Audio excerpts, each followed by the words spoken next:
Arrête de fuir la tristesse. Tant que tu la traiteras comme un ennemi, elle continuera à te poursuivre. La plupart des gens la cachent derrière des rires forcés, des distractions bon marché ou des phrases vides comme ça passera. C'est le piège. L'ignorer ne fait que la faire grandir en silence jusqu'à devenir insupportable. La tristesse n'est pas là pour te détruire, mais pour te montrer ce que tu ne veux pas affronter. Si tu ne lui donnes pas de place, elle finit par tout envahir. Le stoïcisme enseigne que nous ne souffrons pas tant de ce qui se passe, mais de l'histoire que nous construisons sur ce qui s'est passé. Marc Aurèle rappelait que l'esprit se teint de la couleur de ses pensées. Le problème n'est pas seulement le coût de la vie, mais comment tu décides de l'interpréter. C'est là que la tristesse trouve de l'espace pour devenir un fardeau éternel. Si tu changes ton regard, tu découvres qu'elle n'est pas une punition, mais une enseignante inconfortable qui apporte un message que tu as besoin d'entendre. Arrête de chercher du réconfort dans des excuses. La douleur que tu ressens pointe vers un attachement qui te domine, une attente irréelle ou une blessure que tu as ignorée pendant trop longtemps. Le taire, c'est comme couvrir une alarme incendie avec tes mains. Le bruit cesse, mais le feu est toujours là. La seule véritable sortie est de l'affronter, de comprendre ce qu'elle veut te montrer et de l'utiliser comme carburant pour ta propre croissance. Ce n'est pas un espace pour de jolies phrases ou pour jouer la victime.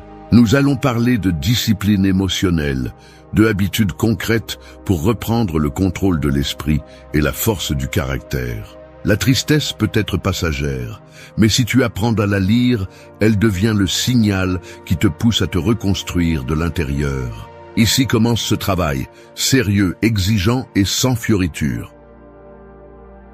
1.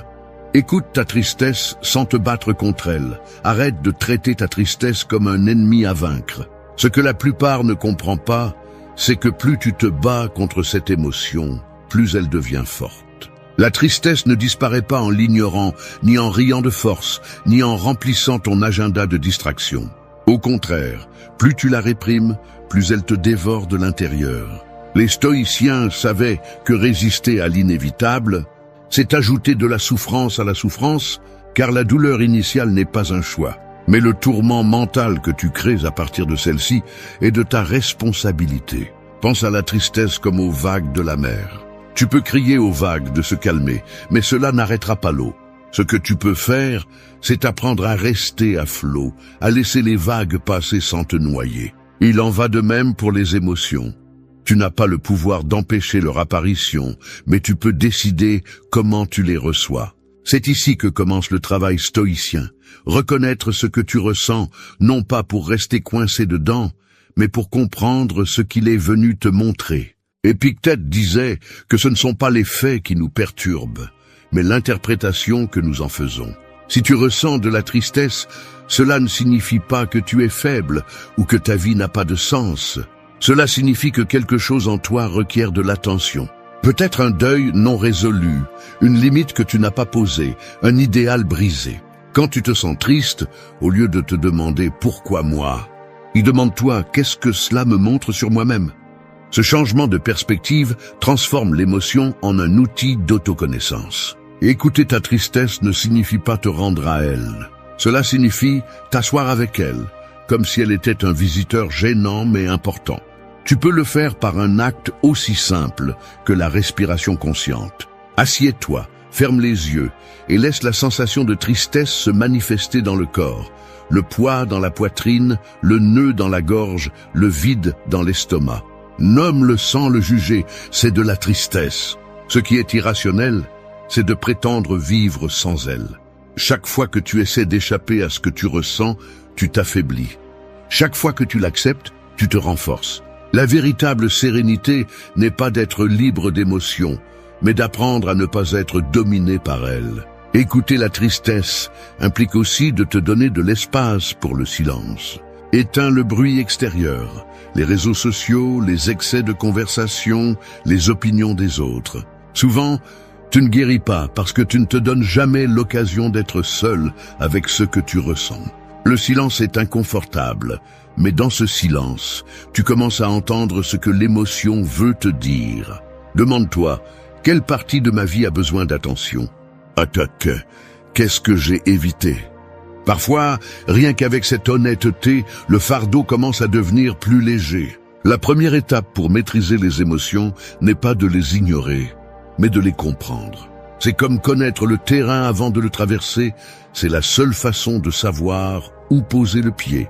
Les gens cherchent des solutions rapides, des phrases motivantes, mais cela ne fait qu'anesthésier la douleur pendant quelques heures. Les stoïciens parlaient de courage, pas de réconfort éphémère.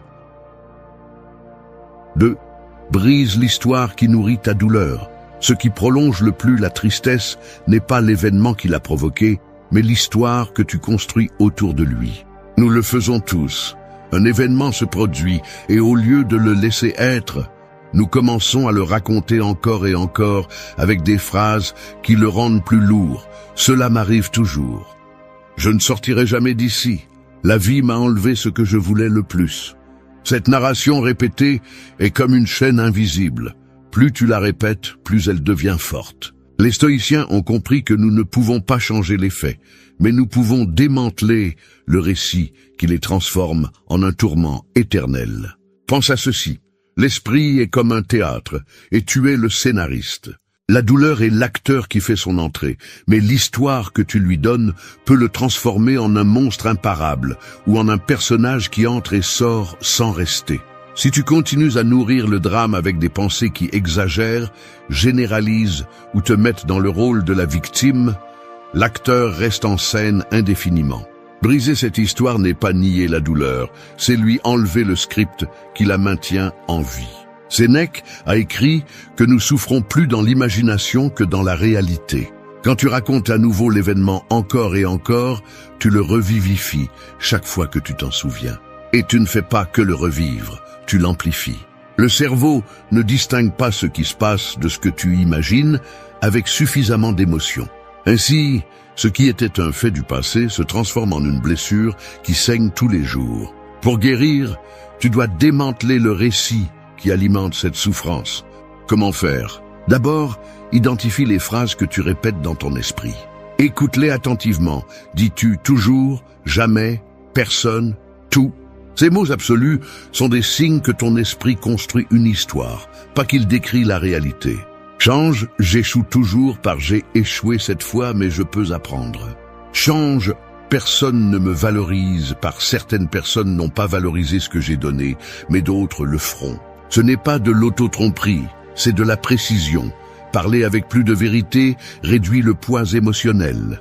Deuxièmement, arrête de le raconter à tout le monde. Chaque fois que tu racontes ta douleur à quelqu'un d'autre sans but de réflexion, tu ne fais pas que la maintenir en vie, tu la renforces. Parler peut t'aider à se soulager, mais répéter sans intention est comme arroser les graines de la tristesse. Demande-toi si tu racontes pour chercher de la clarté ou pour rester coincé dans le rôle de la victime. Si c'est la deuxième option, arrête. Troisièmement, réécris la fin. Oui, l'événement s'est produit et tu ne peux pas le changer, mais l'histoire de ce qu'il signifie est entre tes mains. Tu peux décider que c'était une défaite ou que c'était le début d'une transformation. Robin Sharma dit que chaque adversité porte en elle une graine de croissance, mais elle ne fleurit que lorsque tu choisis de la voir ainsi. Tu ne changes pas le passé, mais tu changes le pouvoir qu'il a sur ton présent. Briser l'histoire n'est pas un acte de magie, c'est un travail quotidien. Chaque fois que tu remarques que ton esprit recrée la même scène douloureuse, arrête le scénario et remplace-le par des faits concrets. Qu'est-ce qui s'est réellement passé? Que puis-je faire aujourd'hui pour avancer? Ainsi, petit à petit, la douleur se retrouve sans récit pour la nourrir. 3. Lâche prise et vis plus légèrement.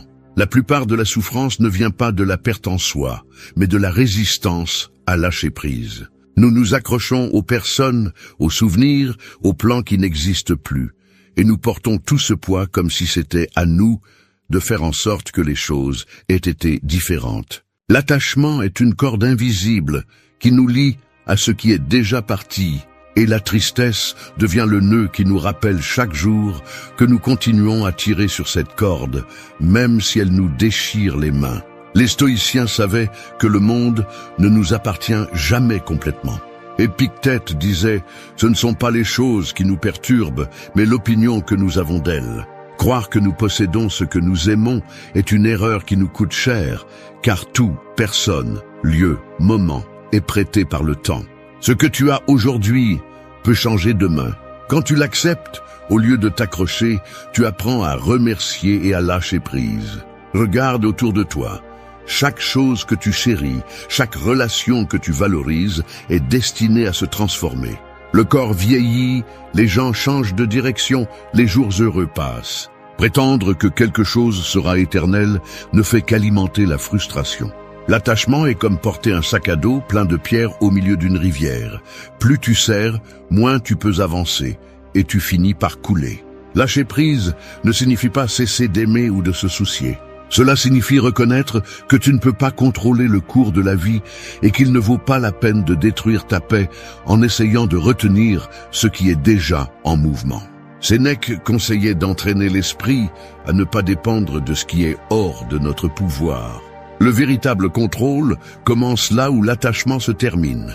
Un exercice stoïcien utile est de pratiquer la gratitude détachée. Chaque matin, choisis quelque chose que tu valorises, un objet, une personne, un moment. Et répète-toi que tu pourrais le perdre demain. Non pas pour te remplir de peur, mais pour te rappeler que tu l'apprécies précisément parce qu'il est temporaire. Ce rappel t'apprend à profiter de ce que tu as, sans la peur constante de le perdre et, en même temps, à ne pas tomber dans le vide lorsque cela change inévitablement. L'attachement se nourrit aussi de l'illusion que ton bonheur dépend de ce que tu possèdes ou retiens. Mais cette illusion est une cage. Chaque chose dont tu as besoin pour te sentir bien devient une chaîne. Robin Sharma a l'habitude de dire que la véritable richesse réside dans la capacité à profiter avec moins. Plus tu dépends de l'extérieur pour ta paix, plus tu deviens libre. Le détachement ne te rend pas froid ni indifférent, il te rend fort car il n'y a plus rien qu'on puisse te prendre pour te détruire. La tristesse est souvent le signe que quelque chose que tu aimais n'est plus là ou ne sera plus jamais pareil. Te résister ne fait que prolonger le deuil. L'accepter te rend la sérénité. Demande-toi à quoi tu t'accroches si fort qu'il n'a plus de place dans ton présent. Peut-être est-ce une relation qui a pris fin, un rêve qui ne s'est pas réalisé comme tu l'espérais, une image de qui tu étais avant. Lâche-le, non pas pour oublier, mais pour faire de la place à ce qui est nouveau. L'attachement est le poids qui te fait couler lorsque tu essaies de sortir de la rivière. Si tu veux te sentir plus léger, laisse le courant emporter ce qui n'appartient plus à ta rive. Apprendre à lâcher prise, c'est apprendre à vivre avec moins de peur et plus de liberté. Et ce n'est que lorsque tes mains sont vides que tu peux recevoir ce qui vient. 4. Cultive la gratitude dans les petites choses. La tristesse a une capacité cruelle. Elle rend invisible tout ce qui va encore bien. Lorsque la douleur occupe le centre de la scène, il semble que tout le reste perd de la valeur, comme si la vie entière s'était réduite à la cause de la peine. Mais c'est le piège de l'esprit. Se concentrer sur ce qui manque et oublier ce qui reste. L'antidote n'est pas d'ignorer la douleur, mais d'apprendre à regarder dans une autre direction. C'est là qu'intervient la gratitude, non pas comme un cliché, mais comme une pratique quotidienne qui peut changer le poids de votre tristesse. Les stoïciens comprenaient que l'esprit a besoin de discipline pour ne pas tomber dans l'abîme de la plainte. Marc Aurèle écrivait chaque matin ce qu'il avait encore en sa faveur.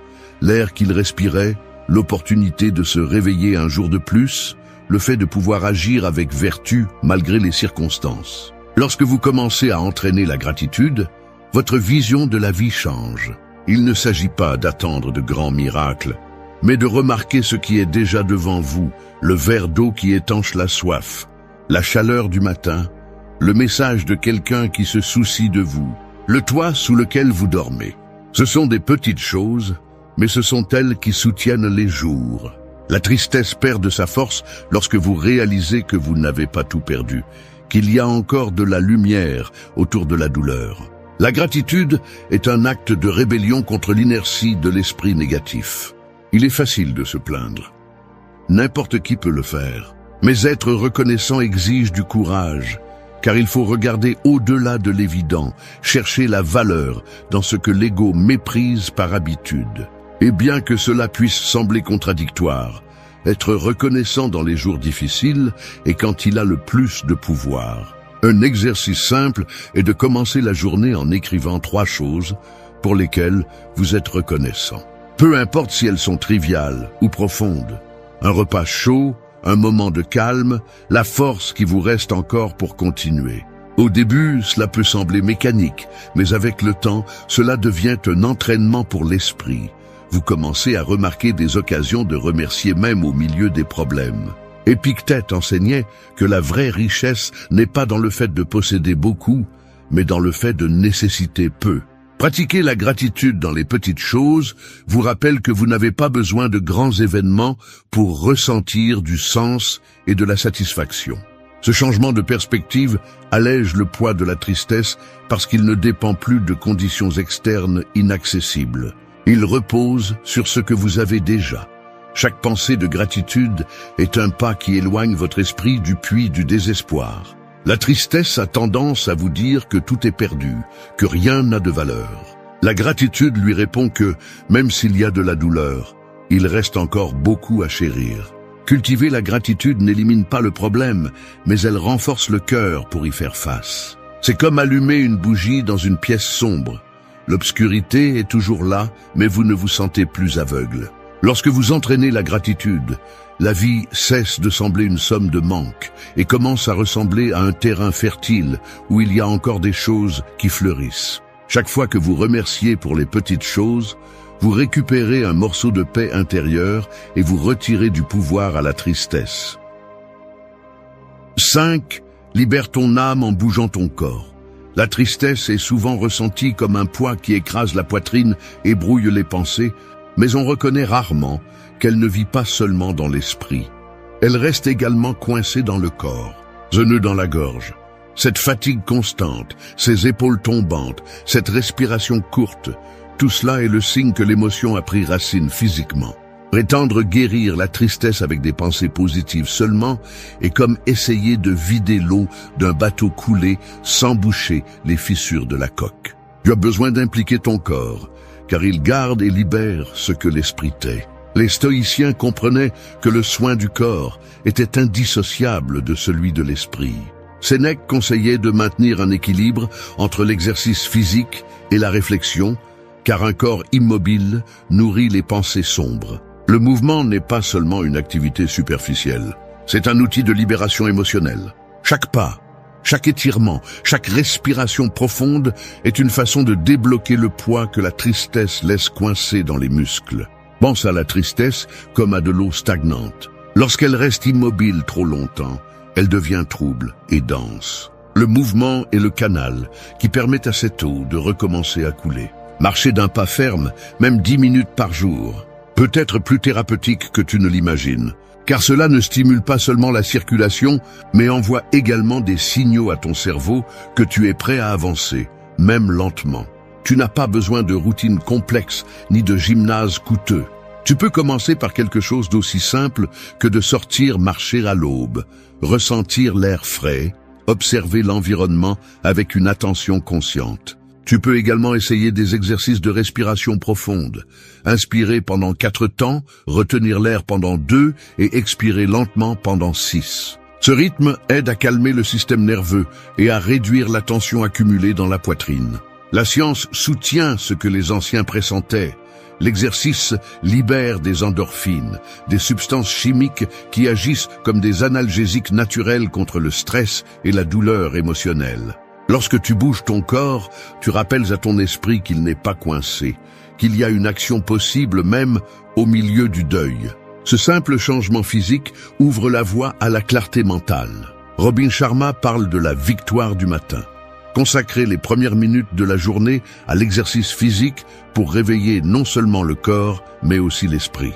Il ne s'agit pas de sculpter un corps parfait, mais de préparer l'esprit à mieux résister aux poids émotionnels que les heures apportent. Si ta tristesse t'immobilise, commence par quelque chose de minimal. Marche dans la pièce, étire tes bras, ouvre les fenêtres pour laisser entrer la lumière. Chaque geste physique est un signe que tu décides de ne pas rester coincé. Peu à peu, ce sentiment de stagnation commence à se relâcher. Bouger le corps n'efface pas les causes de la tristesse, mais brise le cycle qui la maintient en vie. C'est un rappel que tu n'es pas complètement à la merci de ton état émotionnel. Tu peux agir, même par petits pas. Chaque fois que tu te lèves et que tu bouges, tu ne renforces pas seulement ton corps, tu libères aussi ton âme du poids qui la retient. 6. Calme la tempête en te rappelant « Cela passera ». Dans les moments les plus sombres, la tristesse semble éternelle. On a l'impression que rien ne changera, que la douleur sera ton compagnon pour toujours. Mais c'est le grand mensonge des émotions, aucune n'est permanente. Tout ce que tu ressens, même le plus insupportable, est aussi transitoire que les nuages qui assombrissent le ciel aujourd'hui et se dissipent sans laisser de traces demain. Se souvenir de cela n'est pas seulement un réconfort, c'est une stratégie mentale que les stoïciens utilisaient pour supporter le poids de la vie sans se briser. Marc Aurèle se rappelait souvent que la nature de toute chose est le changement. La vie est courant et flux, écrivait-il, se rappelant que tout arrive et tout s'en va, que ce soit la joie ou la douleur. Quand tu penses que ta souffrance ne finira pas, ton esprit tombe dans le désespoir. Mais quand tu te souviens que tout coule, que rien ne reste le même, tu récupères un peu d'air pour continuer à avancer. La phrase « cela passera » semble simple, mais c'est une ancre puissante. C'est un rappel que l'état émotionnel qui te pèse aujourd'hui ne définit pas ton destin ni ton identité. La tristesse est une visite, pas une sentence. Quand tu répètes ces mots, tu n'es pas en train de minimiser la douleur. Tu affirmes que tu ne la laisseras pas gouverner ta vie. Imagine la tristesse comme une tempête sur la mer. Depuis la rive, elle semble infinie. Mais si tu observes avec patience, tu vois que les nuages se déplacent, que le vent change, que la mer retrouve son calme. Tu ne peux pas contrôler le climat, mais tu peux avoir confiance en ce qu'aucune tempête ne dure éternellement. La vie émotionnelle fonctionne de la même manière. Épictète enseignait que nous n'avons pas de pouvoir sur les événements extérieurs, mais bien sur la manière dont nous les affrontons. Savoir que quelque chose passera n'élimine pas la douleur, mais te permet de la résister avec dignité. Cela te rappelle que tu n'as pas besoin de prendre des décisions définitives sous le poids des émotions momentanées. Une pratique utile est d'observer la tristesse comme si elle était une visiteuse temporaire. Au lieu de dire « je suis triste », dis « j'éprouve de la tristesse ». Ce changement de langage t'aide à te séparer de l'émotion. Tu n'es pas la tempête, tu la traverses simplement. La science moderne soutient cette idée. Des études sur la régulation émotionnelle montrent que l'étiquetage des émotions, au lieu de fusionner avec elles, réduit leur intensité. En nommant ce que tu ressens, tu actives la partie rationnelle du cerveau, ce qui diminue le contrôle de l'émotion. Robin Sharma conseille d'avoir à portée de main des phrases de pouvoir pour les jours difficiles. « Cela passera » est l'une des plus efficaces car elle se connecte à une vérité universelle. Le temps transforme tout. Cela aide aussi à t'ancrer dans le présent. Quand l'esprit projette que la douleur durera pour toujours, il se remplit de peur. Mais si tu te concentres sur ce que tu peux faire aujourd'hui, une promenade, un appel, une respiration profonde, tu réduis l'anxiété qui provient de l'imagination d'un futur interminable de tristesse. La douleur d'aujourd'hui ne définit pas qui tu seras demain. Ce que tu décides pendant que tu traverses la tempête, cela le définit. En te répétant « cela passera », tu réaffirmes ta volonté de rester debout, de résister jusqu'à ce que le ciel s'ouvre à nouveau. 7. Écris pour vider ton esprit. La tristesse se nourrit du désordre mental. Les pensées vont et viennent sans contrôle, répétant des scènes du passé, imaginant des futurs désastreux, remettant en question chaque décision que tu as prise. C'est comme avoir un essaim de voix qui parlent en même temps dans ta tête. Prétendre les faire taire par la force ne fait que les faire crier plus fort. C'est là qu'intervient le pouvoir de l'écriture. Mettre en mots ce que tu ressens est comme ouvrir une vanne qui libère la pression. Sénèque conseillait d'examiner la journée chaque soir, d'écrire ce que tu as bien fait, ce que tu as raté et ce que tu pourrais améliorer. Il ne le faisait pas par habitude, mais parce qu'il comprenait que l'acte d'écrire transforme le chaos de l'esprit en quelque chose de visible, quelque chose que tu peux observer à distance. Lorsque les émotions restent dans la pensée, elles semblent infinies et insaisissables. Lorsque tu les mets sur papier, tu vois qu'elles ont des limites, qu'elles n'occupent que quelques lignes. Écrire ne nécessite pas de talent ni de poésie, cela nécessite de l'honnêteté. Prends un cahier et écris exactement ce que tu ressens. Aujourd'hui, je me sens vide, je suis en colère. Ça me fait mal que cette personne soit partie. N'essaye pas de paraître sage ou fort. Plus c'est brut, mieux c'est. Ce que tu ne confesses pas par peur ou honte devient un poids caché. Quand tu l'écris, il commence à se libérer. Une technique utile est l'écriture sans censure. Mets un chronomètre de 10 minutes et écris sans t'arrêter, sans juger ce qui sort. C'est comme ouvrir un barrage pour que l'eau accumulée s'écoule. La fin, tu découvriras peut-être qu'en dessous de la tristesse se cache de la colère, de la peur ou de la fatigue, et cela te donne des indices sur ce dont tu as vraiment besoin. Le simple acte d'écrire à la main a un effet thérapeutique, car il oblige ton esprit à ralentir, à ordonner ce qui n'était auparavant qu'un tourbillon. C'est comme balayer une pièce sombre. Pendant que tu écris, tu éclaires les coins où se cachent des pensées que tu n'avais pas reconnues. Marc Aurèle a rempli ses méditations de réflexions personnelles, dont beaucoup n'étaient jamais destinées à être lues par d'autres. Écrire était sa façon de dialoguer avec son propre esprit, de se rappeler des principes quand le monde extérieur l'accablait. Si un empereur avait besoin d'écrire pour rester ferme, pourquoi pas toi? L'écriture sert aussi à enregistrer les progrès. Lorsque tu relis ce que tu as écrit il y a des semaines, tu remarques que des émotions qui semblaient insupportables se sont déjà dissipées. Cela confirme que ce que tu ressens aujourd'hui n'est pas éternel et que même si tu ne le perçois pas au jour le jour, tu avances. Ne sous-estime pas le pouvoir d'un cahier et d'un stylo. Ce n'est pas seulement un exercice, c'est un outil de libération. Chaque mot que tu mets sur papier est un gramme de moins de poids dans ton esprit. En écrivant, tu ne fais pas disparaître la tristesse d'un coup, mais tu lui enlèves le pouvoir de se cacher dans l'obscurité de tes pensées. Et quand la tristesse n'est plus cachée, elle cesse de contrôler ta vie. 8. Ferme la comparaison et regarde ton chemin. La tristesse naît souvent non pas de ce que tu as perdu, mais de regarder trop ce que les autres semblent avoir. Te comparer aux autres, c'est comme ouvrir une blessure qui était en train de cicatriser et la gratter encore et encore. Ce qui rend ce piège encore plus cruel, c'est que tu ne compares presque jamais de manière équitable. Tu prends le pire de ta vie et tu le mets à côté du meilleur que tu vois dans celle des autres. Ainsi, même s'il n'y a pas de raison réelle, tu finis par te sentir insuffisant. Les stoïciens mettaient en garde contre cette habitude de mesurer sa propre vie à l'aune d'autrui.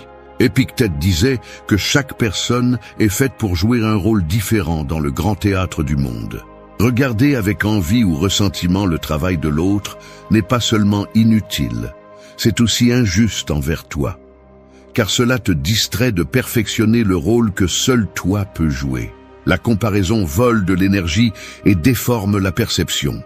Tu vois quelqu'un sourire sur une photo et tu penses que sa vie est parfaite, ignorant que tu ne vois qu'une fraction soigneusement choisie. Tu oublies que les réseaux sociaux sont des vitrines, pas des miroirs de la réalité. C'est comme juger un livre par sa couverture sans avoir lu les pages intérieures. Marc Aurèle conseillait de se concentrer sur ce qui est sous notre contrôle, nos actions, nos décisions, notre caractère. Rien de tout cela ne s'améliore en regardant de côté. Lorsque tu investis ton attention à te comparer, tu abandonnes le terrain que tu peux cultiver, ton propre progrès. Une pratique utile est d'observer chaque fois que la comparaison surgit et de l'arrêter avec une phrase simple « Ce n'est pas mon chemin ». Répète ces mots jusqu'à ce qu'ils deviennent automatiques. Non pas pour déprécier l'autre, mais pour te rappeler que ta bataille et ton destin sont différents. Il est également utile de tenir un registre de tes propres progrès, aussi petits soient-ils.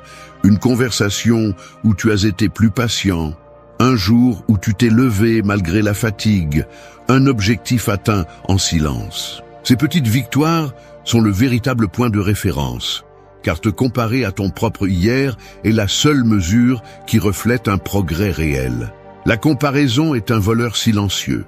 Elle vole ta paix, ta gratitude et ton attention.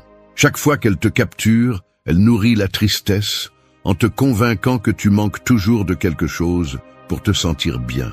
Mais la vérité est que ta valeur ne se mesure pas en relation avec quelqu'un d'autre, mais en fonction de la manière dont tu choisis de faire face à ta propre vie. Robin Sharma affirme que l'envie est l'aveu que nous avons cessé de nous concentrer sur notre propre voyage. Et il a raison.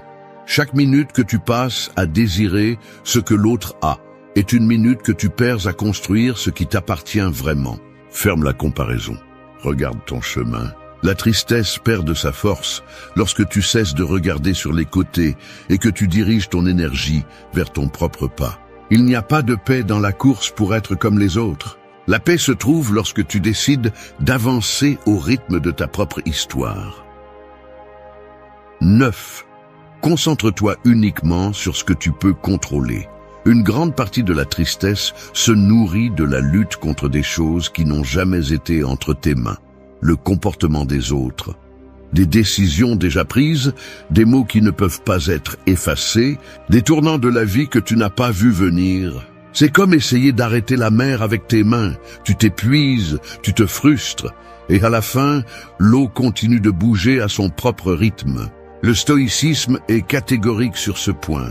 La véritable liberté émotionnelle commence lorsque tu distingues ce que tu peux changer de ce que tu dois accepter. Épictète l'a résumé avec précision. Certaines choses dépendent de nous et d'autres non. Cela semble évident, mais la plupart des gens souffrent parce qu'ils vivent en ignorant cette ligne. Ils sont obsédés par le fait de forcer ce qui est hors de leur portée et négligeant ce qu'ils peuvent transformer. Leur attitude, leurs habitudes, leurs mots, la discipline qu'ils mettent dans leurs actes. Chaque fois que tu consacres de l'énergie à ce que tu ne contrôles pas, tu te vides de l'intérieur. Chaque fois que tu la diriges vers ce qui dépend de toi, tu récupères du pouvoir. Imagine que tu portes 2 sacs à dos, un avec des choses que tu peux gérer et un autre avec celles que tu ne peux pas. Si tu décides de porter les 2, tu ne fais pas un pas en avant. Mais si tu laisses sur le sol celui que tu ne peux pas modifier, même s'il reste là, tu te libères suffisamment pour marcher. La douleur que tu traînes est souvent due à ce fardeau inutile. Des attentes sur le passé, des ressentiments pour ce que les autres ont fait, des fantasmes sur la façon dont les choses auraient dû être. Marc Aurèle, au milieu des guerres et des pertes, se répétait qu'il ne pouvait pas contrôler les pensées ni les actions des autres, mais qu'il pouvait contrôler la rectitude de son propre esprit. Cette clarté lui permettait d'agir avec sérénité même au milieu du chaos. Il ne s'agit pas de résignation mais de stratégie. Tu arrêtes de t'épuiser dans des batailles impossibles pour te concentrer sur celles que tu peux gagner. Une pratique utile est de te demander pour chaque préoccupation, est-ce que cela dépend de moi ou non? Si la réponse est non, ta tâche n'est pas de le résoudre, mais de t'entraîner à l'acceptation. Si la réponse est oui, arrête de te plaindre et agis immédiatement, même si c'est par un petit pas. Cette habitude élimine une grande partie de l'anxiété qui soutient la tristesse. Robin Sharma a l'habitude de dire que la vie se simplifie lorsque tu apprends à lâcher ce qui ne dépend pas de toi et à t'engager dans ce qui dépend de toi. Parce que tant que ton esprit est pris dans l'incontrôlable, le présent s'échappe. Et le présent est le seul terrain sur lequel tu peux agir. La tristesse perd de sa force lorsque tu reprends le contrôle de ton propre espace intérieur. Tu ne pourras pas éviter les tempêtes, mais tu peux garder le cap. Le pouvoir que tu cherches n'est pas dans le changement du monde extérieur, mais dans la maîtrise de ta réponse à celui-ci. Concentre-toi là, sur ce petit territoire qu'est ton esprit, tes actes, tes choix quotidiens. C'est là que commence la véritable liberté stoïcienne. Arrête de te tromper. Ce n'est pas le monde qui te brise, c'est ton esprit qui abandonne en premier. Ce ne sont pas les problèmes qui te détruisent, mais la façon dont tu réagis face à eux. Tu peux être fort physiquement, mais si une simple critique te désarme ou si la peur de l'échec te paralyse, alors tu n'es pas fort, tu sembles seulement fort. La vie ne va pas s'arrêter pour t'attendre ni adoucir ses coups. Chaque jour te mettra face à des défis que tu ne peux pas contrôler. Et c'est là que se révèle qui a un caractère inébranlable et qui ne fait que le prétendre. Le stoïcisme enseigne que la véritable force naît lorsque tu cesses d'être l'esclave de tes émotions. Il ne s'agit pas de devenir froid ou de réprimer ce que tu ressens, mais de t'entraîner pour que la douleur, la peur et l'adversité ne décident pas pour toi. L'esprit est comme un muscle. Si tu ne l'exerces pas, il s'affaiblit. Si tu l'entraînes dans la difficulté, il devient imbattable. C'est la différence entre sombrer sous les coups de la vie ou les utiliser comme des marches pour te relever plus haut. Cette vidéo n'est pas pour ceux qui cherchent de jolies phrases ou qui veulent de la compassion.